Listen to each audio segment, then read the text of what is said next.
আমি 3 বছর ধরে অনলাইনে নিচ্ছি, তখন আমি বাইরে থাকতাম। 1 বছর ধরে ভাবছি দোকানে আসবো করে আসা হচ্ছে না।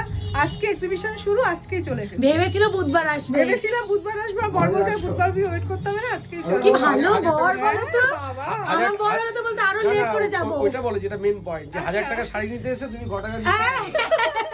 আমাকেও বললো। হ্যাঁ, আমি একটাই নিতে এসেছিলাম, সেটা ঠিক আছে, 5টা। 5টা নিয়েছি। কাকিমাও আমার নিয়েছে, শুধু মেয়ে 5টা, কাকিমা আলাদা কিন্তু। কাকিমা নেবেই না ভেবে এসেছিল, কাকিমারও 5টা। আমি আর কি বলবো, এই যে 3টে ব্যাগ নিয়ে বাড়ি যাচ্ছি। তো আঙ্কেল তো ভীষণ শান্তশিষ্ট মানুষ। না, আঙ্কেলের জন্য খালি পাঞ্জাবি দেখছে, রাখতে হতো। না ভাবছে, দেখছে যে এটা কি করছে, কেন করছে। এই যে আঙ্কেল, তো কেমন লাগলো অফলাইন আর অনলাইনে ডিফারেন্স কি মনে হলো? অনলাইন তো ভালোই লাগে, সবসময় ভালো লাগে। অফলাইনে এত কালেকশন, মানে কনফিউজ হয়ে যাচ্ছি কোনটা নেব। ভীষণ মানে ভাবছি এটা ছেড়ে কোনটা নেবো এরকম ব্যাপার।